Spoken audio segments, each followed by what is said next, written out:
Hey guys, tonight we're heading behind the red lacquered walls of the Forbidden City into a chamber so quiet you can hear the dust settle. You're standing on polished stone tiles that haven't felt sunlight in years. The air is still, like it's been waiting. Somewhere beyond this corridor, a woman is sleeping alone. She's been doing that for 40 years. No one visits this wing anymore. The Emperor doesn't come here. Neither do the officials, the poets, or the power-hungry consorts. But you're here now, and you're about to spend a night in the quiet company of a queen who once wore a crown, but who faded into near myth before her heart even slowed. You probably won't survive this palace if you walk in with modern expectations. There's no closure here, no grand revenge arc, just silk rotting gently in drawers and names being swallowed by the wind. So before you get comfortable, take a moment to like the video and subscribe, but only if you genuinely enjoy what I do here. And if you're listening from somewhere far from here, I'd love to know. Drop your location and local time in the comments. Now, dim the lights, maybe turn on a fan for that soft background hum. And let's ease into tonight's journey together. You step through the Meridian Gate just before sundown. The sky is swollen with haze, that yellowish pink glow that turns even stone walls romantic. But the guards don't care. They check your presence scroll, avoid your gaze, and wave you through. You don't really belong here. But then again, neither did she. The queen, who slept alone for 40 years, didn't arrive here in silence. She was carried in under drums and banners, past rows of officials who bowed so low they tasted dirt. Her sedan chair was gilded, but she wasn't the one anyone was watching. Their eyes were on the emperor, freshly ascended, barely 20, and already being devoured by court intrigue. Your steps echo down the hall of supreme harmony, a name more ironic than it sounds. At least 5 factions were trying to sabotage each other under this roof on the day of her wedding. And she was a gift, not a bride. A strategic offering from a provincial family, with just enough noble blood to be useful, and just little enough to be disposable. Historians still argue whether she knew her role before the wedding. Some say she was ambitious. Others say she was terrified. One fringe theory claims she was originally meant to marry someone else entirely, but a clerical error rerouted her destiny. If that's true, it would explain the slant of her calligraphy, always just slightly off-center, as if she was still trying to make sense of a story that didn't belong to her. You pass the carved white marble bridges of the inner court, where the koi swim in lazy circles. No one feeds them anymore. They just keep circling, as if waiting for a ceremony that will never happen again. It's oddly comforting. They don't complain. They don't expect. Then silence. The kind that presses against your skin. The emperor's wives were split into tiers. Empress consorts, concubines, attendants. The empress was supposed to live at the center. She didn't. She was placed in a smaller wing off the western corridor, technically within the palace of earthly tranquility, but tucked so far from the main halls it felt like exile. Her rooms were clean, her silks untouched, her hair done daily by silent maids who spoke more to each other than to her. But the emperor never came. The official record says he favored other company. What it doesn't say is that he reportedly called her eyes unlucky, or that she reminded him of someone he hated, or that her family's loyalty had dried up as soon as the marriage was inked. Maybe she was simply too quiet to matter. Or maybe that was her defense. You pause at the threshold of her private chamber. The doors are carved with phoenixes chasing peonies symbols of female grace, eternal beauty. All that nice stuff that didn't help her one bit. Inside, it's cooler than you expect. The air smells like old sandalwood ink, and something you can't place, maybe jasmine. Or maybe dust pretending to be jasmine. The bed dominates the room. It's massive. The kind of imperial platform that takes 3 maids and a step stool to climb into. The drapes are still drawn like she might come back tonight. She won't. She hasn't in years. But someone may be a loyal servant. Maybe no one keeps that bed dusted as if out of habit. One of her gowns hangs by the window. Faded gold stitched with cranes flying westward, not worn, preserved. Like she once tried to stay hopeful that someone would notice if she changed her clothes. They didn't. You find her desk. Still here. Still set. Brush. Inkstone. Blank scroll. Not entirely blank, though. Look close, and you'll see the beginnings of a character written over and over, then erased. It's the symbol for endure. It's been scratched out so many times it looks like it's trying to crawl off the page. One historian described her calligraphy as thin as breath, soft as regret. He wasn't wrong. There's no nameplate on her desk, just a carved jade lotus the size of a plum. She used to tap it when she was nervous. It left a faint groove in the wood. And just like that, you realize this isn't just a quiet room. It's a room where sound was forbidden, where even her thoughts had to whisper. A fringe rumor says she once dropped a teacup just to see what it felt like. The sound echoed for so long she cried, not from fear, but from how much she'd missed noise. Some nights, they say she hummed to herself, not songs, but sounds, just to remember she had a voice. It's said the walls absorbed it all and kept her company. You sit by the window. Outside, the sky has gone indigo. The lamps along the corridor flicker one by one, like they're sighing into life. You don't hear footsteps. You don't hear voices. You just hear a woman who's no longer here and who somehow makes the silence heavier. It's not empty. It's intentional. Like the air itself is keeping her memory alive by refusing to speak over it. The night is long, but she knew how to fill it with embroidery, old poetry, and stories she told herself to stay alive. You'll hear some of them soon. For now, just sit with her. She's not going anywhere, and neither are you. She didn't always belong to this palace. Before the titles, before the silence, she was just a girl with a mother who worried and a father who plotted. You picture her younger, maybe 15, still learning how to tie her own sashes, still giggling behind paper fans. She didn't know yet how quiet her world would become. No one ever tells you that the loudest moment of your life might be the day your name is chosen for a list you never asked to be on. Her real name, you wouldn't find it in the records. Empresses were renamed, reshaped, redefined. What you'd find is a title noble cold and interchangeable with a dozen others. Historians still debate her origin. Some believe she was born in a smaller province west of the capital to a bureaucrat family with just enough pull to be noticed, but not enough to be remembered. Others say she came from a military bloodline her marriage offered in exchange for peace after a brief border dispute. Either way, her life was rewritten before it ever had the chance to begin. You imagine her on that day, summoned by her father in the courtyard. He doesn't ask. He doesn't explain.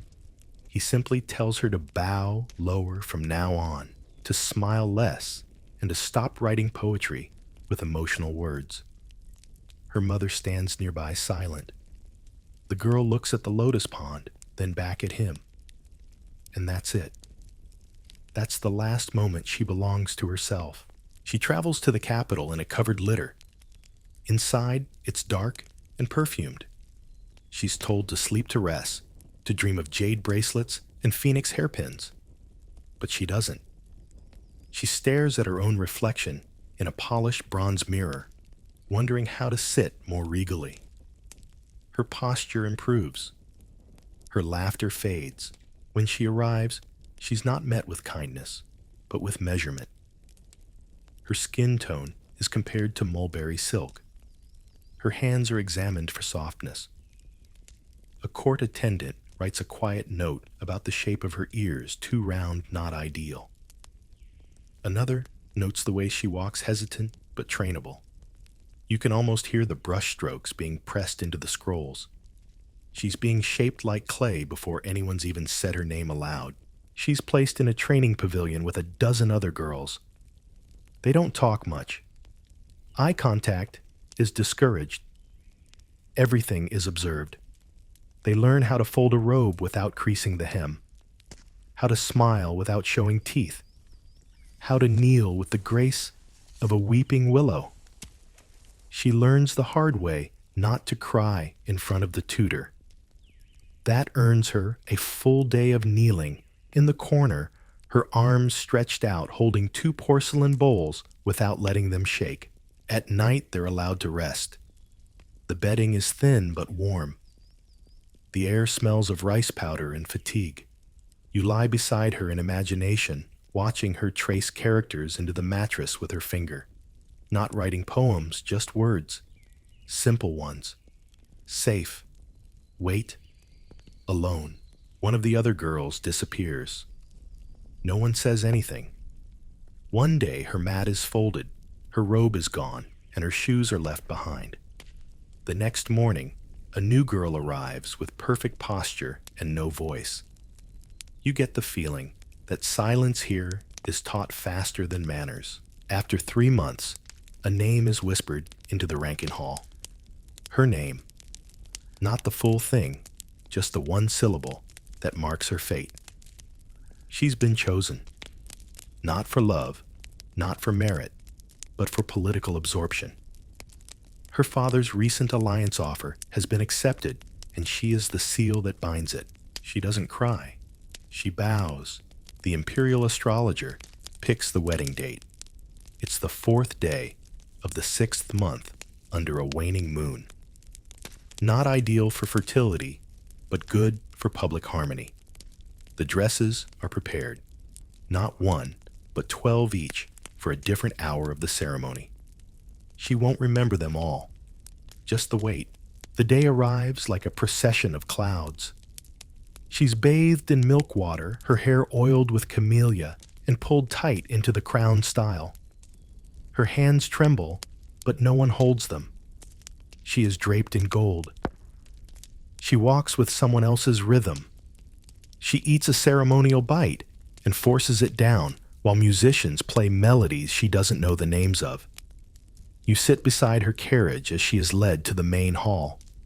You see her glance, once, just once, at the open sky. It's the last time she'll see it for nearly a year. The wedding itself is both spectacle and silence. Hundreds attend, but no one speaks beyond the script. The emperor barely looks at her. He's younger than expected. His robes are heavy with thread of gold dragons, but his expression is hollow. He recites the vows like they were memorized under threat. Maybe they were. You can't read him. She can't either. The banquet afterward is long. Too long. She sits quietly while others toast, laugh, and drink sour plum wine. When she speaks, it's only when spoken to. A general's wife compliments her hair. She bows in thanks. An old consort leans over and murmurs, "Don't expect warmth. Expect function." Afterward, when the guests leave and the lanterns are dimmed, she's led not to the emperor's bedchamber, but to her own. The palace of earthly tranquility is hers in name, but not the part that matters. She is shown to a private suite, flanked by 2 maids she's never met. The room is lavish but cold. No welcome note, no incense burning, just silence and newness.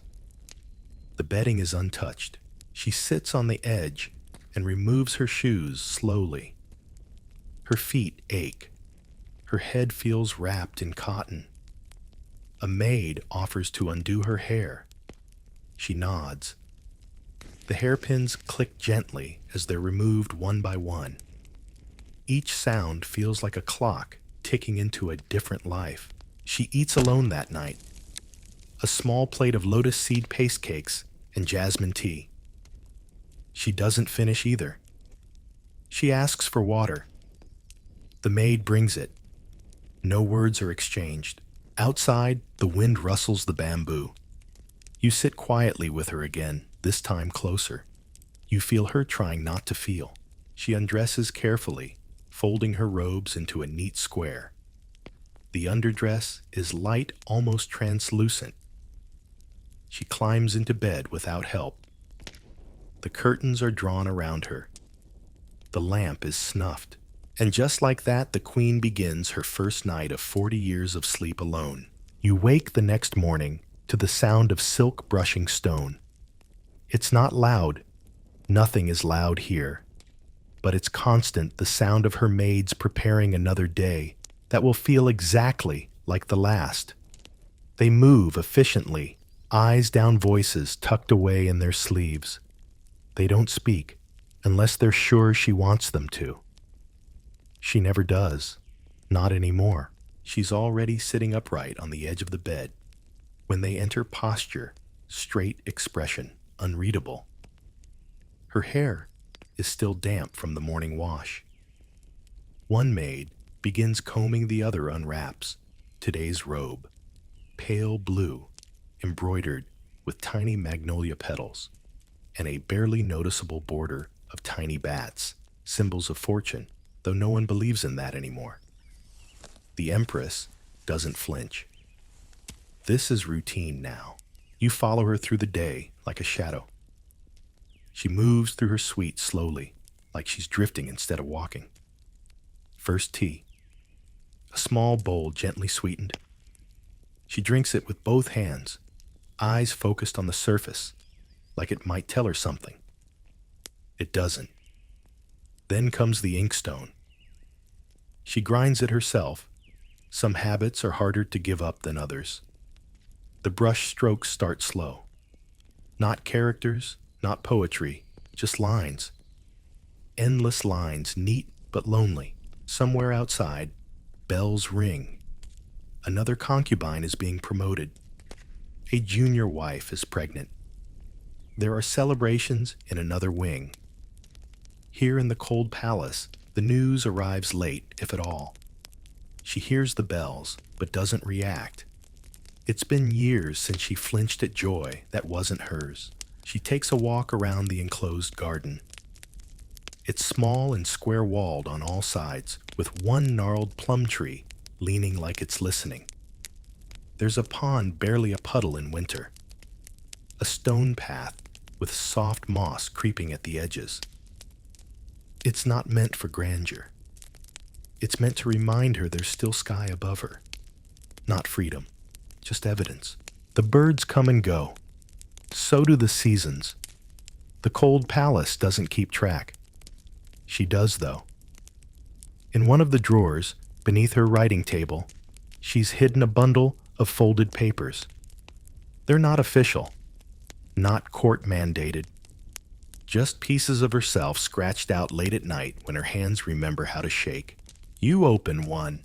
It's a letter unsent, addressed to the emperor. She never starts with "My Lord" or "Your Majesty." She writes, "Are you well?" and then pauses. The next lines are careful, like she's stepping across ice. "I have not seen the chrysanthemums this year. Do you still walk the southern path?" She doesn't sign her name. She folds it into quarters and ties it with faded ribbon. There are dozens more. Some long. Some only a single sentence. Today, I remembered the sound of drums. She never sends them. There's no one to trust. Even her eunuchs, loyal, quiet, strange-eyed men who tend her lamps and bring her herbs, might be mouths for someone else. One of them, old Shen, has been here since her arrival. He limps slightly, has a fondness for roasted chestnuts, and once brought her a painting of geese flying in V formation. She thanked him. She hung it behind her screen. That was 5 years ago. He's still here, still quiet, still watching. Historians still argue about the role eunuchs played in court politics. Were they guardians or spies, friends or pawns? In her case, maybe both. One winter evening, Shen brought her a box with 3 walnuts and a dried orange slice. No words, no message, just the offering. She didn't ask where it came from. She just ate them slowly, saving the last walnut for the next night as if gratitude could be rationed. You drift into her evening. It looks like the morning, only dimmer. She takes another bath more for routine than pleasure. The water is warm, fragrant with mugwort and citrus peel. She soaks quietly, eyes half-closed, lips barely parting, as she recites a poem from memory. Qing Dynasty, you think? Something about yearning across distance. You can't tell if she's speaking to anyone or just letting the words hold her up. After the bath, she sits at the low table, eating carefully. Bamboo shoots rice, congee pickled plum. No extravagance. No imperial feast. Just food that fills the space between sleep and survival. A rumor, once whispered through the palace, she fasted for 21 days after her first mid-autumn festival in exile. No mooncakes, no lanterns, just silence and water. They say her face changed after that, less delicate, more carved. Like the loneliness chiseled her into someone new. You wonder how she marks time. There's no calendar on the wall, no visitors announcing holidays. Maybe it's the plum tree. Maybe it's the moment the water in her wash basin starts freezing. Maybe it's the servants' whispers behind the doors, so faint you'd think you imagined them. One voice said she doesn't age. Another said she's already gone. But she's not. She's still here, brushing her own sleeves clean, smoothing a wrinkle from her cushion. She's learned to repair her own robes. She darns them with silk threads so fine you'd never see the seams. It's not about vanity. It's about continuity. She exists still in this space. And if no one else remembers, her hands do. You sit beside her in the stillness. The candle flickers. Her reflection in the bronze mirror looks younger than she feels. She doesn't believe in ghosts, but she sometimes talks to her past selves. The 15-year-old who arrived starry-eyed. The 19-year-old who waited all night on her birthday. The 25-year-old who stopped asking questions. They all sit with her now, silent, watching. Sometimes she dreams. You're not supposed to know that, but she does. She dreams of a different palace, one with wide corridors and open doors. No titles, no rankings, just light warmth and air that doesn't ask you to hold your breath. And when she wakes, there's still the room, the stone, the silence, the cranes on her robe. But she doesn't scream. Not once in 40 years. Because this is what she's learned: when no one listens, your voice becomes something you keep for yourself. So she folds her dreams away, like her letters, like her silk, and she waits. There's a strange rhythm to being forgotten.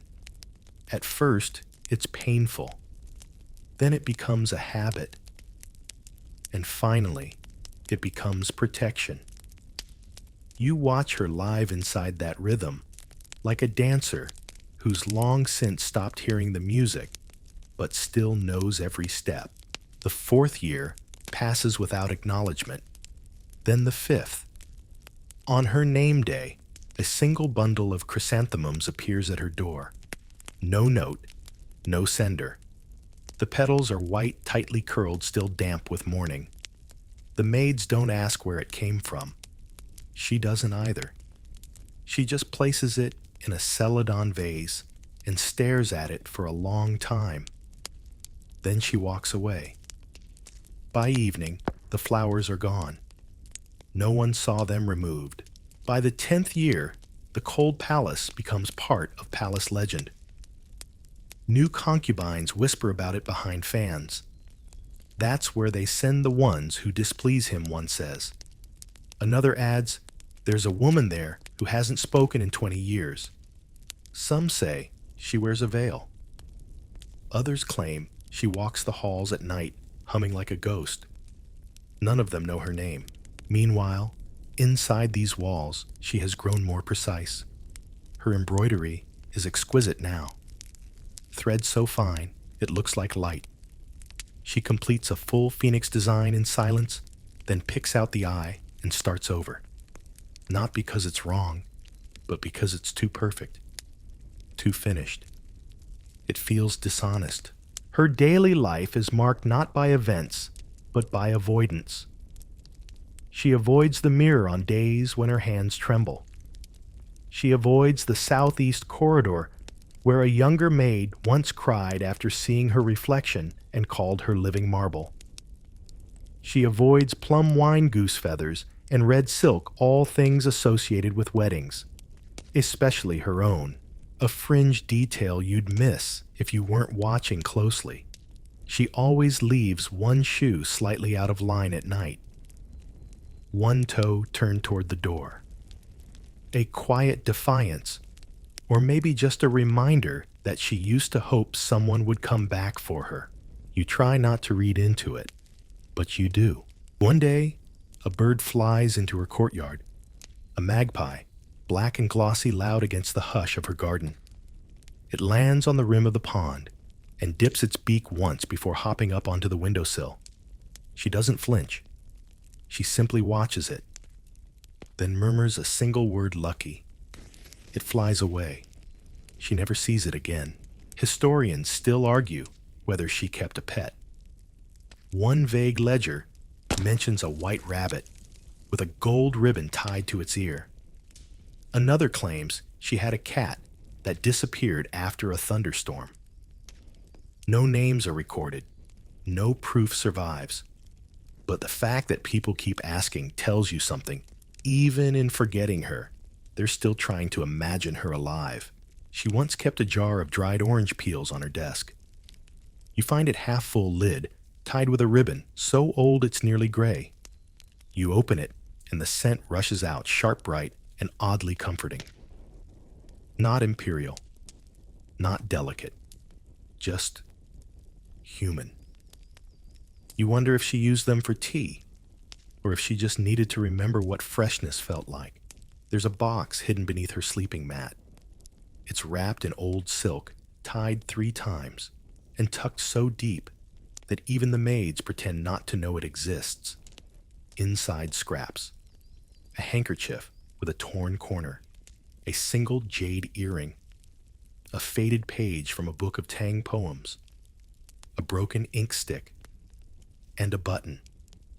Simple, wooden polish smoothed by time. No item has meaning on its own. But together, they feel like the remains of someone who once expected to be remembered, who once saved the little things, just in case someone asked what her life had been like. No one ever did. Still, the box remains. Then, without warning, her name returns to the palace registry. It's a clerical update, not a favor. A new minister insists all records be re-examined for accuracy. Her name appears in gold ink beside the emperor's one line below the current favored consort. She is once again primary wife of the inner court. No announcement is made. No ceremony is held. But the title unlocks something. 3 days later, a new robe arrives. Red silk dragon-stitched, with a note signed only by imperial order. The maids look at it like it might explode. She doesn't touch it. Not at first. That night, she takes it out of the box, unfolds it slowly, and lays it flat across her bed. It gleams in the candlelight like it still belongs to someone else. She stands there for a long time, fingers trailing the hem.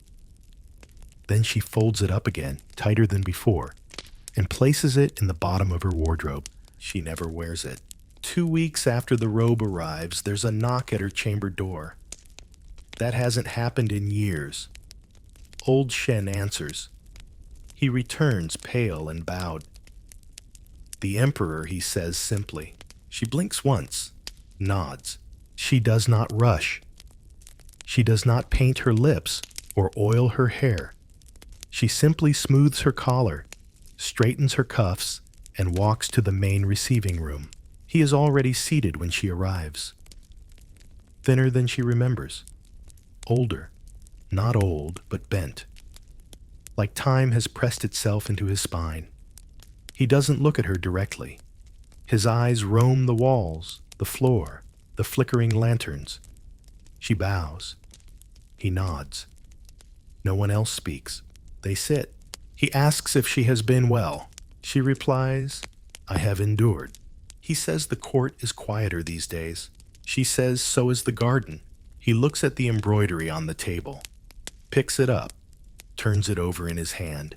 Still at this, he says, she smiles, just barely. There's still thread, and then it's over. He stands. She does not rise until the curtains have closed behind him. The visit lasts exactly 7 minutes. After he leaves, she returns to her desk. The robe remains in the wardrobe. The magpie does not return. The days go on. She does not speak of the visit. Neither do the servants. It might as well not have happened. But you saw her smile. That's something. You begin to notice the way time pools in this place, not as a river that rushes forward, but as a still basin that deepens. The walls haven't changed. The garden still leans. The same lamp flickers just before midnight as it always has. But she has changed, and you can feel it even if the palace tries to ignore it. This is the beginning of her 5th decade behind silk and stone. And by now, the silence isn't something she tolerates. It's something she commands. She wakes before the sun. No one calls her anymore. No chimes. No knock on the door. She opens her eyes to the pale gray of early morning and knows without question what comes next. A basin of warm water is already waiting. She doesn't ask how it gets there. She stopped asking that kind of question in year 12. There's a slipper. She repaired herself twice. There's a comb with 2 missing teeth. There's a brush made from badger hair that once belonged to her tutor, kept not for sentiment, but for balance. These things surround her like old confidants, no longer shiny, no longer new, but present. Unlike promises, her robe today is soft lilac. The sleeves are a bit too long now. She hasn't grown smaller, just more distant from the idea of perfect tailoring. She ties the sash herself, then adjusts it until it sits slightly off-center because symmetry stopped being comforting a long time ago. Breakfast is a ritual. She doesn't eat it in silence, but in the company of small movements, the steam rising from congee, the sound of pickles slipping off porcelain, the quiet sticky pull of a dried plum. These are the sounds that replaced conversation. There's a wall in her chamber where the plaster is cracked in the shape of a bird. She noticed it in year 7. She named it Xiao He, after a poem about migration. She never fixed it. Why would she? The cold palace has its own ecosystem. Somewhere far down the corridor, water drips in a way that suggests a leaky pipe no one's bothered to repair since the Kangxi era. A particular floorboard near the east-facing window creaks exactly once at night, as if giving its nightly sigh. You might find a trail of ants moving deliberately between the storage chest and the windowsill, and she's never stopped them. Let them go. Let something have purpose. It's during this era, her middle years, that she starts writing again. Not the letters she once buried in the floorboards, not even poetry. She writes herself, or at least the version of herself that no longer feels obligated to be readable. The scrolls are long, messy, sometimes written in the margins of court reports no one ever delivered. One begins today. I dreamed I was a fish, but the pond was the size of a teacup. Another, there is a plum pit in the courtyard. I think it wants to grow, but the stones won't let it. Historians have recovered none of these writings, not because they were burned or stolen, but because they were folded into the linings of her garments, hidden in hem stitches, or turned into paper pulp and used to bind the backs of mirrors. Not meant to be found, meant to become part of the room. One servant claims she once wrote an entire scroll in sugar water so that it would disappear before the maids arrived.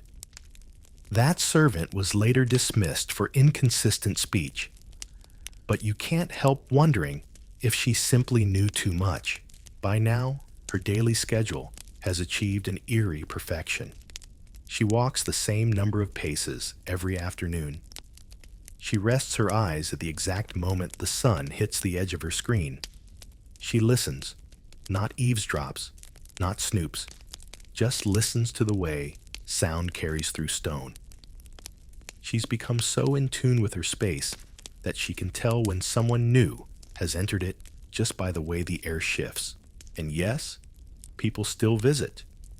Not the emperor, not officials, but cleaners, girls from the laundry, sometimes cooks pretending to have mistaken the corridor, and they all leave something: a folded square of embroidery, a sugar candy in a wax paper wrap, a scrap of news too trivial for official scrolls. She's been named noble consort. They say the emperor's second son looks like a ghost. There was frost last night in the garden near the Hall of Literary Glory. She receives it all. She nods. She adds it to the catalog inside her mind, which no longer needs to be written. Every now and then she speaks, not often, and never loudly. Once a maid named Leon tripped while pouring tea. The cup shattered. The tea soaked the mat. Everyone froze. Leon dropped to her knees, tears already falling. Before anyone else could speak, the Empress, this woman who hasn't ruled or seen court in decades, simply said, "Better the cup than your spirit." And that was it. Leon never dropped anything again. But she also began placing fresh flowers at the corner of the room each morning. No one told her to. It just felt necessary. You start to realize this woman doesn't govern by law or ritual. She governs by gravity. Not the kind that pulls bodies down, but the kind that bends light. People act differently around her. They soften. They listen. They walk more carefully, like the floor itself might remember their steps. This is the quiet power no one planned for. The kind that emerges when someone is left alone long enough to stop performing and start becoming. And yet she still has no influence outside these walls. No voice in court. No mention in the emperor's public documents. Her title exists in ink only. She does not sit at festival tables. She does not receive gifts on her birthday. The world has moved on. But inside the cold palace, her breath still fogs the mirror each morning. Her brush still dips into ink that stains the same well it always has. Her body still rests in the exact center of the same bed facing west, as if waiting for something that never wrote back. The emperor sends no more messages, The robe remains unworn.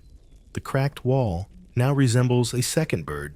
You begin to wonder if this was her rebellion all along, not to fight, but to remain. Not to scream, but to endure. Not to vanish, but to become so still, so constant, that the palace itself would be forced to remember her shape, even if it forgot her name.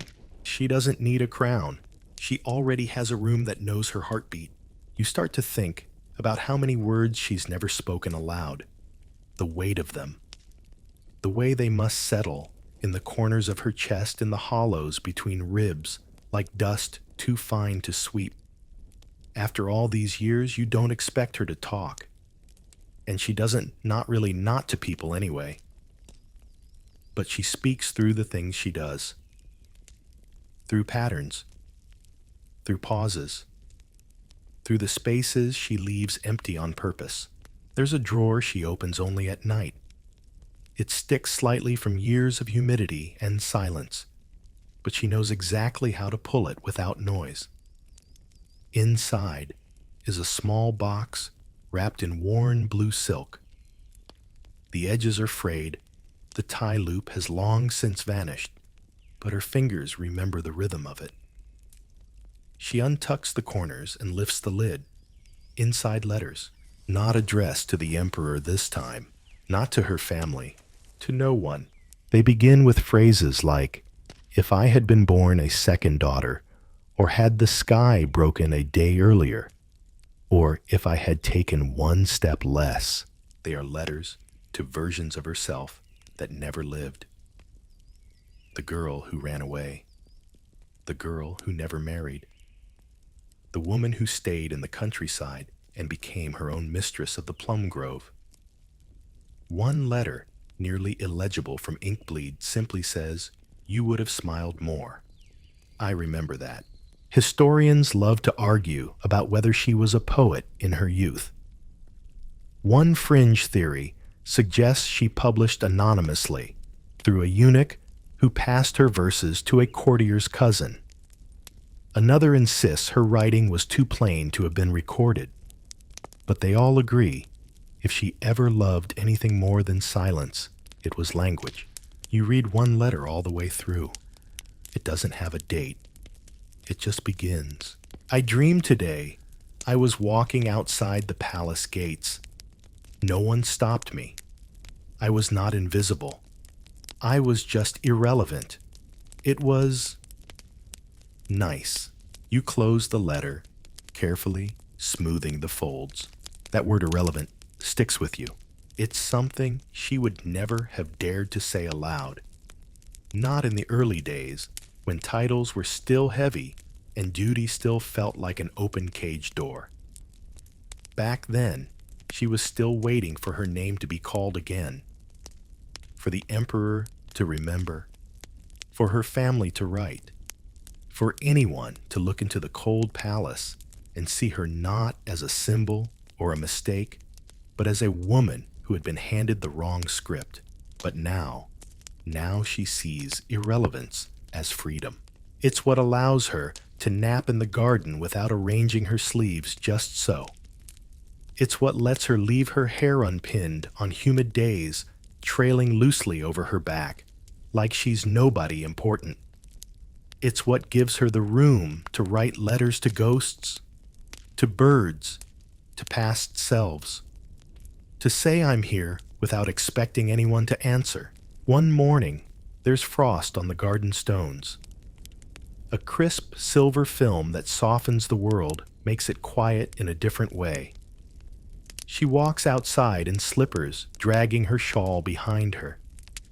She touches one of the stone benches just with her fingertips. Then she writes something in the frost with the end of a pine twig. You can't read it. The sun burns it away before you get close enough. Later that week, she finds a crack in the wall behind her dressing screen. It's small, barely the width of a finger, but something about it unsettles her. She stares at it for a long time, then folds a scrap of paper into a triangle and tucks it inside. No one sees what she wrote. That's how she communicates now, through small disappearances. She begins to alter her embroidery. The patterns shift. What used to be phoenixes and lotus blossoms now look more like storm clouds and river bends. Still elegant, still court appropriate, but a little wilder, a little more ungoverned.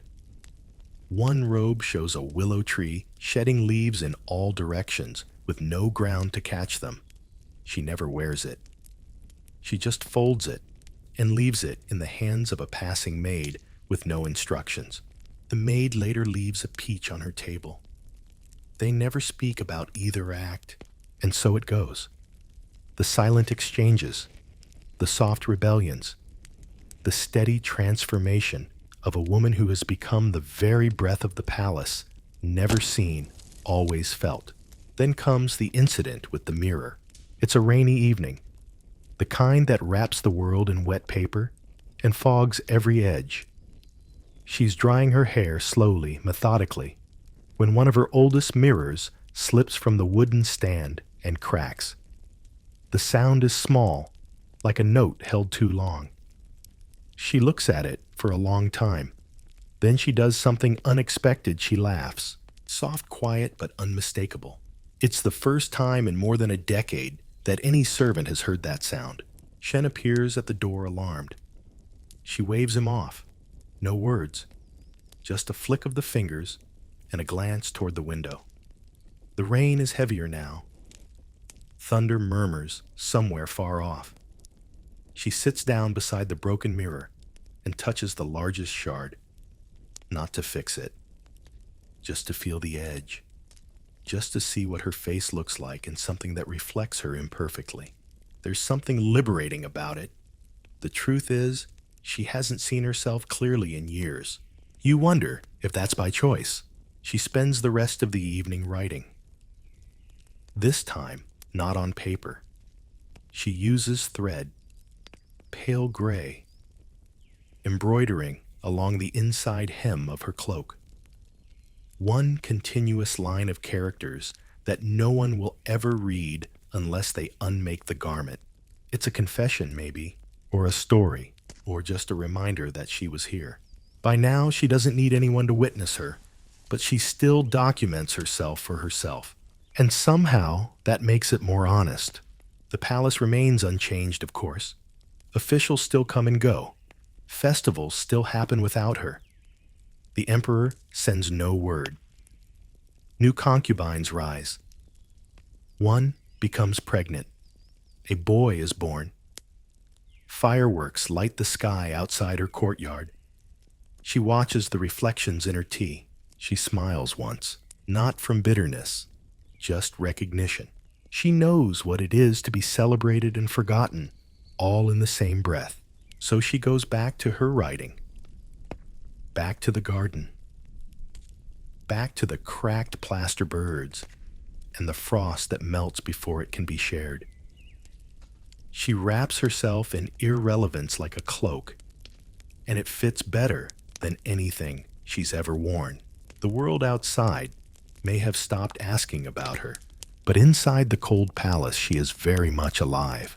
You're sitting in her room again, but it feels different now. Like the silence has changed shape. Not heavier, just fuller. There's less emptiness between objects, as if every corner, every wall, every chipped tile now contains some trace of her. This place is no longer just where she was forgotten. It's where she began making herself unforgettable, quietly and visibly, without asking anyone's permission. The servants don't call it the cold palace anymore, at least not when they're near her. They refer to it in hushed tones as her wing, or the west chambers. Some even bow slightly when stepping inside. There are no orders to do this. No decree. It's just what you do now. Because her presence asks for nothing, and in doing so, commands more than the loudest voices in the court. One morning, a young attendant arrives by mistake. She's lost, assigned to the laundry house, and told to deliver silks to the wrong corridor. She stumbles in wide-eyed and finds the Empress sitting by the window brushing her hair. The girl freezes. She starts to kneel. The Empress lifts a single finger, not scolding, not dismissive, just enough to say, "You don't need to." The girl sets down the silks and flees flustered. 3 nights later, the same girl returns with a single steamed bun wrapped in cloth. She leaves it just inside the door and vanishes before sunrise. Nothing is said. But the next week, a length of red thread shows up in the girl's sewing basket, the color reserved only for noble hands. A quiet exchange. A tiny acknowledgement. This is how loyalty is grown in the shadows. Historians never record her as a political player. No schemes, no letters sent by messengers under moonlight, no secret alliances. But if you listen carefully to the oral stories passed between generations of servants, she was more than remembered. She was known. Known for noticing, for never raising her voice, for remembering names even when others didn't give theirs. Old Shen is still with her. Slower now. He leans a bit more when he walks, and his hands tremble sometimes when he pours tea. She never comments, but she's changed his cup to a lighter one with 2 handles. When he coughs, she slides a candied ginger to the edge of the table without looking up. No thanks are exchanged. They are past the point of needing to narrate their kindnesses. You watch her watching him one evening. He's nodding off in a chair near the heater, arms crossed, lips parted slightly. She says softly, not to him, not really to anyone, he'll outlast us all. And then she returns to her embroidery needle, passing through silk like breath. There's a new scroll on her desk. Not one she wrote. It was delivered with no signature, tied with yellow ribbon, and sealed with wax that has no crest. Inside, a poem. Short, 7 lines. The characters are elegant, almost too polished. You can tell it was meant to impress her. But her smile says otherwise. Too clean, she murmurs. Too afraid of the edges. She folds it in half and uses it to prop up a shaky table leg. That tells you everything. A strange gift arrives days later, a tray of dried lotus roots arranged in the shape of a plum blossom. She examines it carefully, eats one, leaves the rest untouched. The next morning, the tray is gone. Not cleared, just gone. No comment. These small mysteries fill her days, little ripples in the stillness. She never chases their origins. She lets them arrive, exist, and dissolve, like everything else in her world. And yet, despite the quiet, she begins to reflect more often. She starts rereading old texts, not court manuals or classics, but strange, meandering works. Books about plants, about dreams, about the shape of clouds, and the behavior of birds. She pauses on passages about fox spirits who disguise themselves as women, or tales of maidens who vanish into mirrors and become reflections in the next life. One afternoon, she reads a story aloud, not to anyone in particular, just to the room. Her voice is soft, unhurried. The tale is about a woman who spins thread from her memories and uses it to sew herself wings. When she finishes, she closes the book and says, "Too dramatic." But you catch the corner of her mouth pulling just a little. That night, she doesn't sleep. She lights 2 candles instead of 1. She sits by her window hair, loose, watching the clouds move. There's no moon, just layers of night folding and unfolding like silk. You sit beside her in your mind, trying to read the silence between her breaths. Suddenly she says, "If I were a bird, I wouldn't fly away. I'd just sit on the rooftop and wait for people to wonder why I hadn't moved. And then she laughs. Not cruelly, not sadly, just like someone remembering the punchline to a joke no one else was there to hear. The cold palace used to feel like a tomb. Now it feels like a sanctuary. Visitors are still rare, but every so often someone knocks. A eunuch delivers a fruit no one grows nearby. A servant girl leaves a pressed flower between the pages of her mirror book. A scholar from the outer court accidentally leaves behind a brush with her initials carved into the handle. She returns it days later, freshly cleaned. These aren't declarations, they're offerings, and she accepts them with the grace of someone who's learned that gratitude is more powerful when it doesn't need to be spoken aloud. Even the air around her seems to shift. Softer, more forgiving. Her maids stand straighter when near her. Her attendants begin humming again in the early mornings. Once someone begins to cry during a late shift, and instead of retreating to her chambers, she hands the girl a square of cloth and says, "Use this one. It doesn't match the others." It's not love. It's something quieter, something sturdier. One day, a painter from the outer courts arrives to sketch the West Wing for record keeping. He doesn't know she's still here. When he catches a glimpse of her standing at the window, he mistakes her for a statue. He draws her anyway, slightly blurred, not fully formed, as if she were a trick of the light. That painting still exists. You can find it in the palace archive, titled "The Woman in the Stone Garden." No name attached, but you know who it is. So does she, and that's enough. It's strange how even stillness can develop tension, like the pause before a string finally breaks. By now, her life has become so measured, so impossibly quiet, that the smallest shift feels seismic. And this season, something shifts. You feel it before she does. Or maybe she feels it too, but chooses not to say.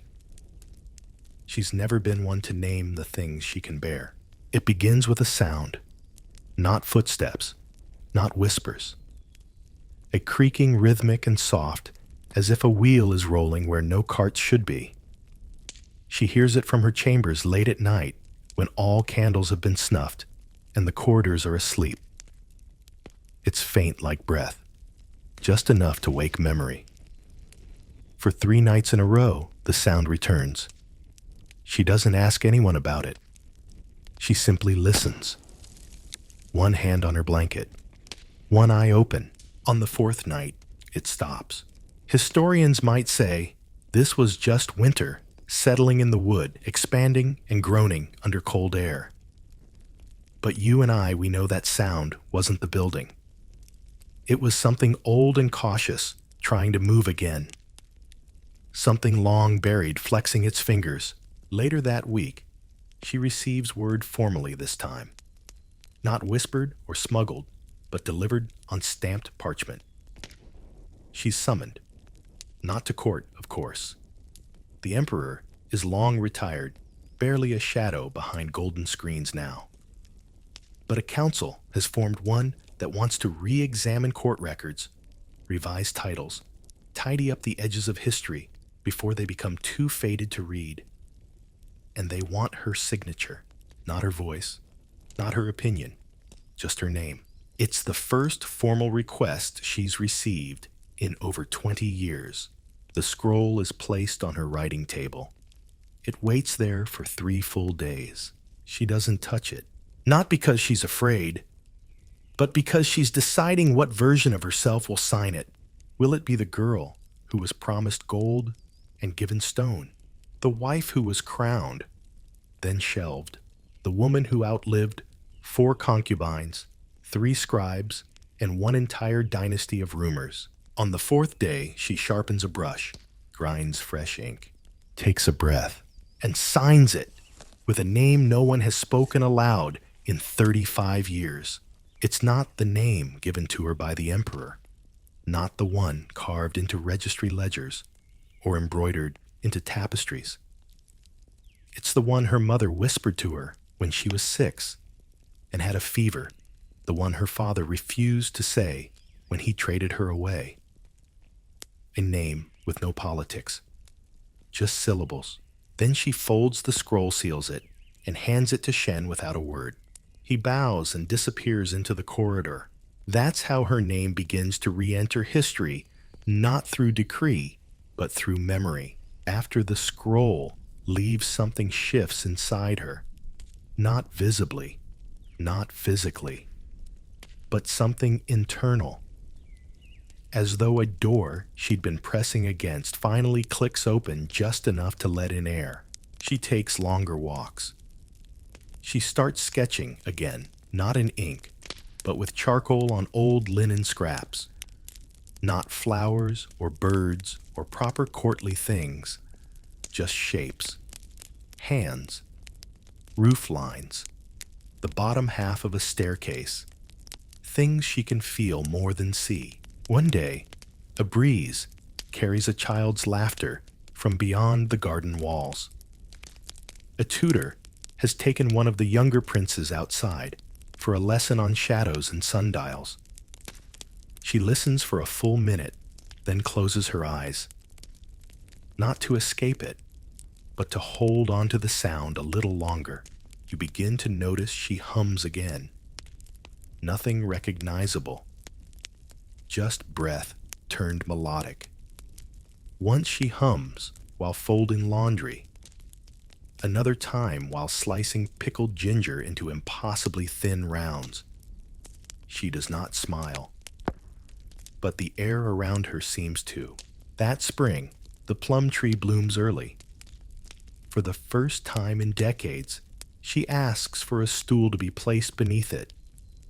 She sits there every afternoon for a week, simply watching the petals loosen. The wind doesn't take them. They fall on her robe, on her hair, on the lacquered box she always keeps at her side. It's during this period that she reopens the old chest beneath her bed. You'd almost forgotten it. Inside, the items are unchanged. A jade earring, a broken ink stick, scraps of old letters. But now, she adds something, a handkerchief, with 3 new stitches in red thread, small, careful, like a heartbeat. She places it gently on top, closes the box, and does not look back. Not long after, she receives a visitor. An older man, robes plain, eyes sharp. He enters without fanfare, announced only by a soft knock and a brief exchange between servants. You recognize him. He was once a junior official, now risen through the ranks, quiet and loyal. He kneels. She does not ask him to rise. He presents a book, a printed one, clean bound in yellow silk. Inside, a genealogy of the imperial wives. She is on the first page, not first in rank, first in endurance. He asks for her blessing. She does not give it, but she does not refuse. She turns the pages slowly, fingers tracing names she hasn't heard in years. Some she buried with silence. Others buried her with their words. She reaches the end and closes the book. Then she nods, once, just once. He bows again, deeper this time. When he leaves, she doesn't watch him go. Instead, she sits at her writing table and begins to copy a poem from memory. One line at a time, carefully, quietly, like she's tucking her legacy between each stroke. The next morning, a young page delivers a gift, a brush set made of sandalwood, with her old title inscribed on the case. The servants expect her to put it away, to set it on the shelf with the other relics of things that no longer matter. Instead, she opens the case, selects the middle brush, dips it into ink, and begins again. She does not write poems. She writes names, not of emperors or consorts or ministers. She writes the names of the girls who disappeared from the training pavilions, the ones who arrived with her, the ones who weren't chosen. the ones who were and paid for it.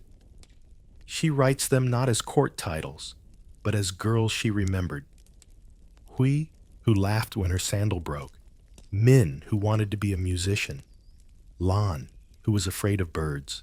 She fills 2 scrolls this way, then rolls them, ties them with green ribbon, and places them in a box beside her mirror. Not for history, for remembering, because sometimes the most powerful thing you can do is refuse to forget. The older she becomes, the more invisible she is to the palace, but the more visible she becomes to herself. There's a strange clarity in this stage of her exile, a narrowing of the lens. Where once she counted footsteps and rehearsed lines, she might say, if the emperor returned, she now speaks inwardly, answering her own questions before they can fully form. She is not waiting anymore.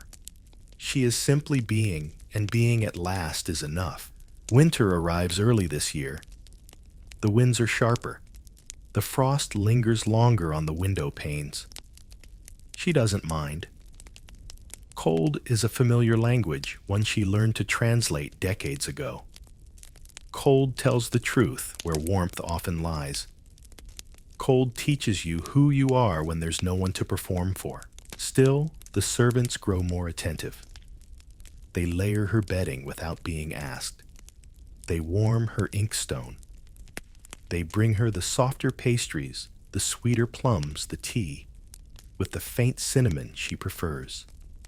No one says they're worried, but you can feel it. They've started checking the corners of the room more often, as if making sure time hasn't taken her in the night. She hums more now. Sometimes it's the same 5 notes over and over. Sometimes it's nothing you'd recognize, just breath pushed through memory. She doesn't hum for comfort. She hums to keep the silence from becoming a wall again. Old Shen stays closer than ever. He sleeps in the outer room now, just in case she calls. She never does, but he stays anyway. One night, he brings in a new lamp. Carved base, yellowed shade. An heirloom from his uncle, who died before Shen was castrated back, when his name still had a family attached to it. He says nothing when he sets it down. She just nods. Later, she rubs the carved base and whispers, "Thank you for outlasting them." One afternoon, she takes out her mirror, not the polished bronze kind, but a new one glass, smuggled in from a merchant route no one admits exists. She holds it up to the window to catch the light. For a long time, she examines her face, not to grieve it, not to criticize it, just to witness it. The lines around her mouth, the slope of her cheek, the eyes that used to terrify the emperor with their steadiness. They're all still here, more so than ever. Then she does something unthinkable. She smiles at her reflection. No performance, no restraint. Just the curve of someone who has lived long enough to know that survival is a legacy, whether anyone sings about it or not. Later that night, she begins her final scroll. The rice paper is stiff with age. The ink flows slower. Her hands don't shake, but they do pause more often, like even her fingers are reminiscing between strokes. She doesn't write poetry. Not this time. She writes instructions, not for her burial. Those were settled years ago and tucked away beneath a floorboard she's never forgotten. No, these are instructions for her room. Do not dust the mirror for 7 days, she writes. Let it hold the last light it saw. Do not refold the robe in the wardrobe. It is all ready as it should be. Open the window once the morning, after, no earlier. Let the air come in. Let it take something back with it. There's no drama to these lines, just clarity. Just the clean, sharp edges of someone who has long since made peace with the limits of her world. And then finally, she writes a single name, hers, the real one. The one no emperor ever spoke. The one her mother whispered. the one that never made it into any official record. She signs it, seals the scroll, and places it beside her bed. The following morning, the entire palace seems to hold its breath. It isn't because she's gone. She's not. Not yet. But something has changed. A stillness, deeper than stillness. The birds outside her courtyard are quiet. The wind seems unsure whether to push or pause. Even the koi in the reflecting pond barely disturb the surface. It's like the world around her has decided to listen just this once. That afternoon, a new servant girl, barely 15 hair still uneven from her novice training, comes to bring her meal. She pauses at the door. Her hands shake as she lifts the tray. But when she enters, the Empress is awake, sitting, reading, still here. She says, "You may sit." The girl blinks. I was told not to speak." She replies, "Then let your silence be shared." And so they sit. Together. The girl on a low stool. The Empress with her book open, not reading anymore, just holding it. They don't speak again. But the girl begins showing up every day. She becomes part of the ritual, folding blankets, placing the ink just so slicing pear into the shapes the Empress finds easiest to chew. She never asks questions, but she learns quickly that kindness here is not performed, it's trusted. And in return, the Empress begins telling small stories, nothing grand, just pieces of moments. The first peach I ever ate was bitter. I thought all fruit tasted that way until I was 10. There was a boy once. He never looked at me, but he brought me the warmest slippers. I used to love thunderstorms. I still do, but only if I can hear them before I see them. They're not confessions, they're seeds, dropped into a soil that will outlive her. One evening she says, "Write it down if you want." And the girl does. Not every word, just enough. Enough to remember. Historians will one day stumble across fragments from this time. Not official records, not signed documents, just pages tucked between ledger books. A line on the back of a festival seating chart. A sketch of a cracked wall labeled, she named it Xiao He. A recipe for ginger tea, written in a child's hand, with a note. She liked it stronger than most, and it will be enough. Because legacies don't always need names to endure. They just need to be felt. And here in the cold palace, everything still feels like her. The curve of the doorway, the humming floorboard, the plum tree, whose roots have reached farther than any servant expected. The silence that no longer isolates but holds. Time in the palace is not measured in days or years. It's measured in changes so small, no one notices them until they've already happened. The gold paint on a column flakes just a little more. The curtains fade a shade lighter, where the sun kisses them each morning. A servant no longer climbs stairs with the same spring in her step. And one morning, the queen's handwriting shifts, not because her hand shakes, but because her energy has curled inward like a flower, closing slowly, deliberately. She wakes later now, not by choice, but by body. Her dreams last longer than they used to, and waking takes more effort. Her breath is slower. Her movements are calculated, but not for elegance, for preservation. And the palace, strange as it sounds, responds. People walk softer. Meals arrive a bit warmer. Old Shen stands a little straighter, his hands folding into one another, like he's trying to protect something that isn't his to protect. The girl, yes, the one who stayed, is now there every morning. Her name is Maylene. She brushes the queen's hair before the window, silently counting strokes. She doesn't ask if the queen slept well. She knows better. Instead, she names the birds she saw that morning. 3 magpies, she says one day. That means good fortune. The Empress replies with a faint smile and says, then perhaps they were lost. She is still sharp, but her sharpness is now wrapped in warmth, like a blade placed in velvet. There is no bitterness, no anger. What remains is something closer to gravity, the kind of still, steady gravity that bends everything around it without ever moving itself. In her garden, the plum tree blooms late this year. The petals are a little thinner, the color less vivid, but she still watches them. She still sits beneath the branches with her tea and lets the petals collect in her lap like small letters from the sky. One lands on her shoulder and stays there for nearly an hour before slipping away.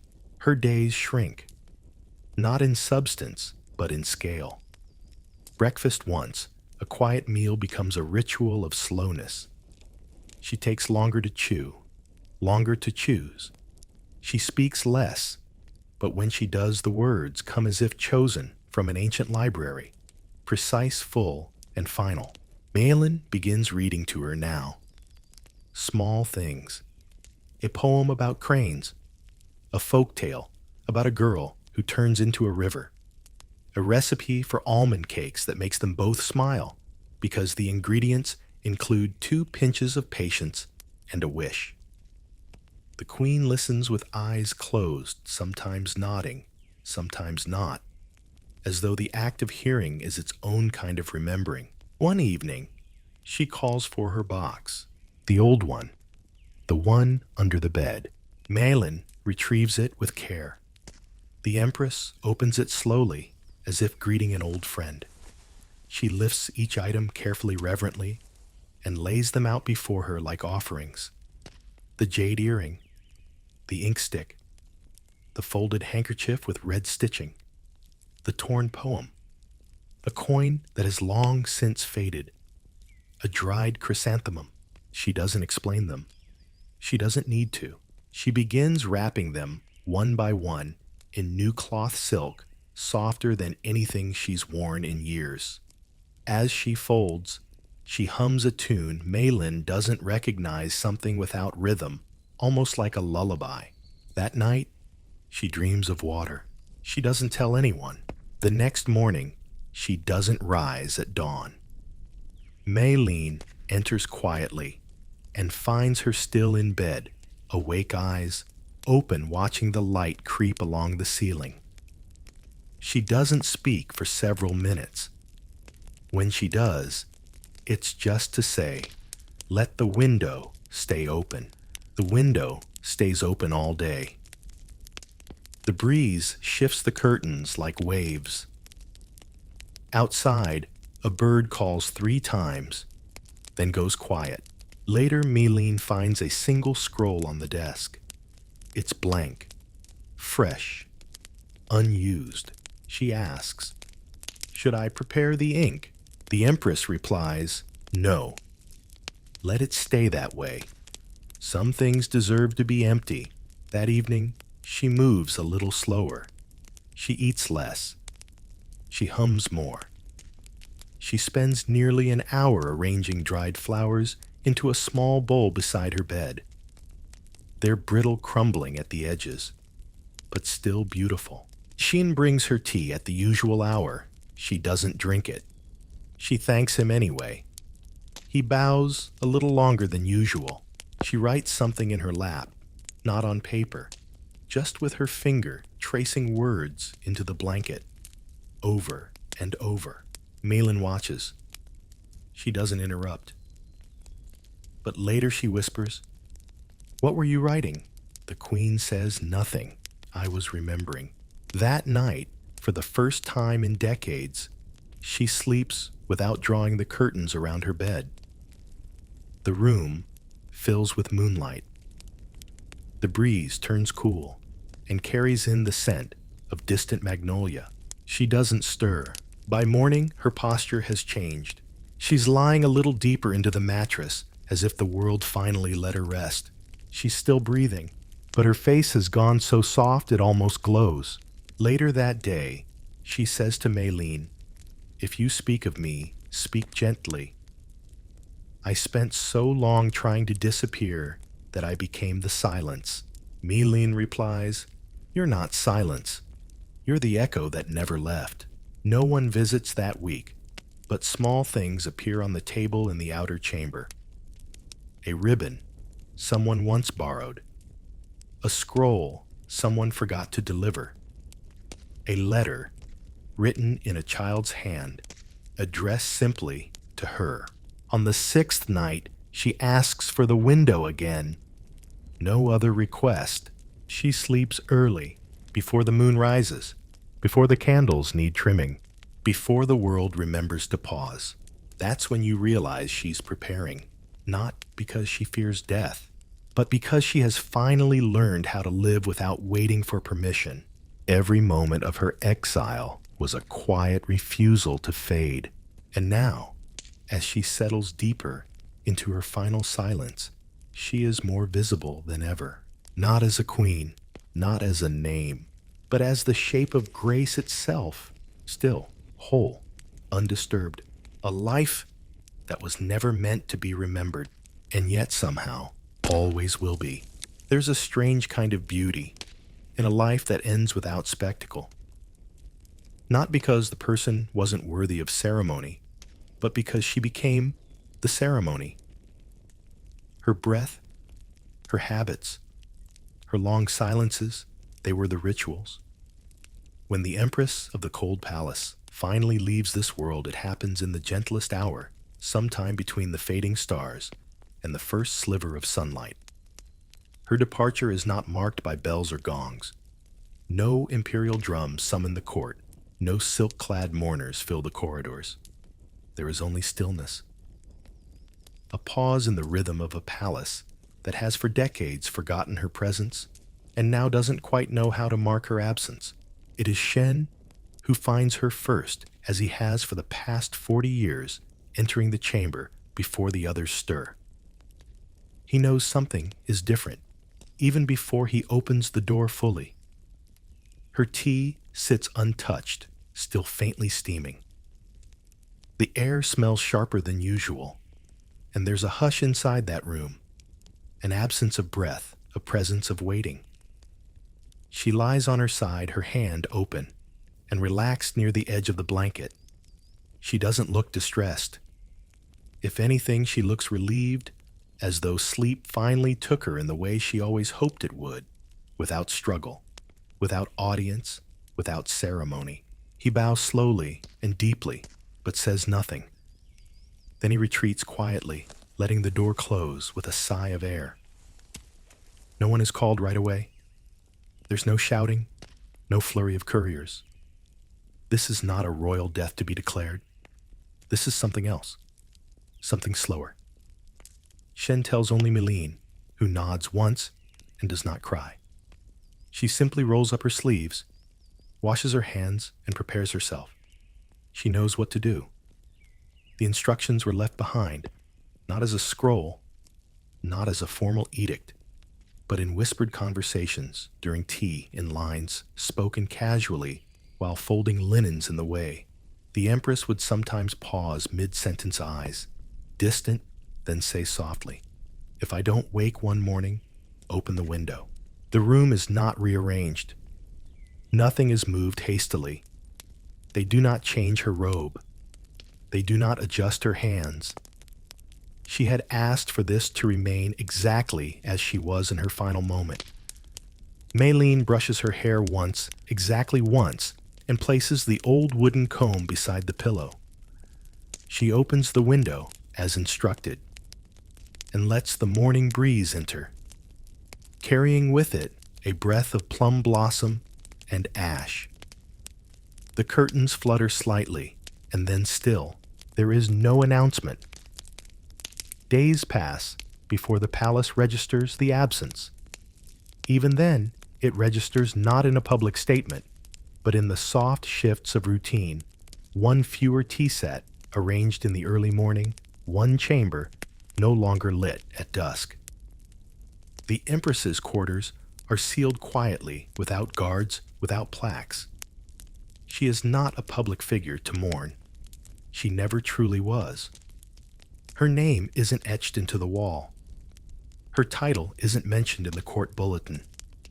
In fact, only a handful of people know she has died at all. Her funeral is nearly invisible.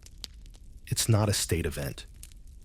There is no ivory palanquin, no river of mourners in embroidered robes. Instead, 7 people, Shen Meilin, and 5 silent attendants escort her body through the back gate she entered from all those years ago. Her coffin is plain, beautifully made, yes, but without embellishment. No inscription, no seal, just polished wood and the scent of sandalwood oil. They pass beneath the arch of the rear garden, where she once watched the first frost bloom across the stones. She is laid to rest in a small hillside temple just beyond the outer orchard, one that's no longer even listed on court maps. The path is overgrown. The stone steps uneven. The only marker left behind is a single word etched carefully into a smooth, rounded stone jing. Quiet. No one records this moment in the Imperial Chronicle. Her death is not celebrated, nor is it hidden. It simply passes like smoke. And yet, years later, someone remembers. It begins with a young archivist sorting through old mismatched records. He finds a sleeve of unlabeled documents, among them a list of women. Not concubines officially recognized. Not names found in genealogies, just notations. Loved the color green. Laughed once during a thunderstorm and never again. Never received a second robe. Forgotten. At the bottom, there is one more line, handwritten in finer brushwork than the rest. We existed. He brings the scroll to his mentor, an aging historian who spent his life trying to understand the invisible corners of the Qing court. The old man runs a finger over the final words and whispers, "She wrote this. No name. No confirmation. Just belief." It takes another generation before someone writes a full account. Not in an official history, but in a book of essays titled The Women Who Waited. One chapter is simply called The Room with the Open Window. It quotes no documents. It offers no concrete evidence. But it describes a woman who waited 40 years for a man who never returned, who found power not in command, but in presence, and who in the end left behind silence so complete it began to echo. And that echo doesn't fade. Meilin remains in the palace. She lives another 30 years, training generations of handmaidens. She tells them only what is useful, how to light a lamp with one match, how to serve tea without spilling emotion, how to listen without leaning in. She never refers to the Empress by name. She just says, "She taught me how to stay." When she dies, they bury her without fanfare beside the temple on the hill. Shen leaves the palace not long after the Empress's death. He settles in a modest village near the southern coast. Locals know him only as a quiet man with an elegant hand who paints flowers on teacups and never charges more than a few coins. On his altar, he keeps a small box with a mirror inside. Every morning, he lights a stick of incense boughs once and says, "You are still seen." Decades turn to centuries. The temple erodes. The orchard expands. But some visitors still find their way there. They come not because they know who lies beneath the stone, but because the place feels different. Lighter, safer. The wind always feels softer there. The silence never feels empty, and maybe that's the point. She wasn't meant to be remembered. Not by name, not by story, but by presence. By the space she made in a palace that gave her nothing but time.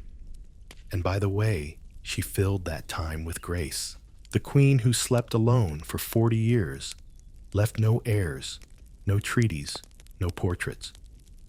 But she left something far quieter and somehow infinitely louder. The halls remember her, not in the way. Scrolls remember names, or paintings recall faces, but in the way silence settles into places it was never meant to linger. Long after the queen's body has returned to earth, her presence remains not as a ghost, not as a legend, but as a kind of softness pressed into the stones. When young handmaidens hurry past her old quarters, their voices drop. When the wind rushes through the shutters at dusk, older servants glance toward her window as if expecting to see a single lamp flicker behind the screen. She is gone, and yet the cold palace has never felt more occupied. There are no statues, no altars, no incense sticks placed in her name. Her room is not turned into a shrine. In fact, after a respectful waiting period, it is reassigned. A quiet concubine from a distant province moves in someone with little influence, chosen more for political formality than favor. She arrives with 2 attendants, 4 trunks, and a scared little dog. Within a month, she insists on sleeping in the outer chamber, refusing to enter the bedroom at night. When asked why, she murmurs, "It's not mine yet." Someone else is still there. The eunuchs don't correct her. Instead, they lower their voices when passing her door. They walk softer across the threshold. The handmaidens straighten the curtains a little more carefully. And the lamp on the west wall. It burns slightly longer than it should every evening, without anyone remembering to light it. The queen's name is rarely spoken. In the palace records, she is a single-line consort, elevated to empress, assigned cold palace. No issue. That's it. No accolades, no dates of favor, no ceremonies. Her death is listed as natural causes and filed beneath the name of a concubine who died the same month of infection from a sewing needle wound.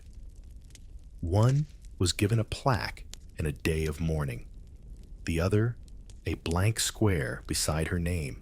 But her legacy does not lie in ink. It lives in breath, in memory, in stories passed between women in twilight hours.